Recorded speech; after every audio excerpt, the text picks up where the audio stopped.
I've been attached with the feeling of waking up with you by my side.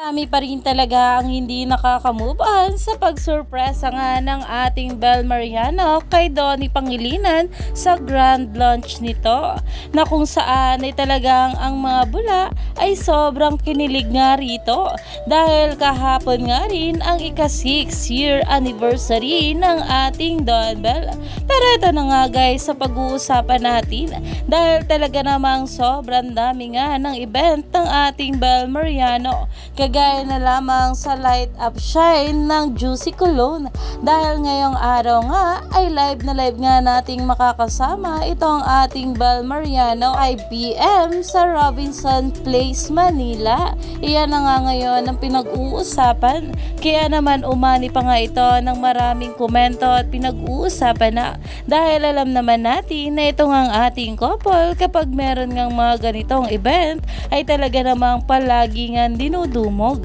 Kaya naman stay tuned lang tayo for more update kila Donnie at Bel sa mga susunod pa na ayuda.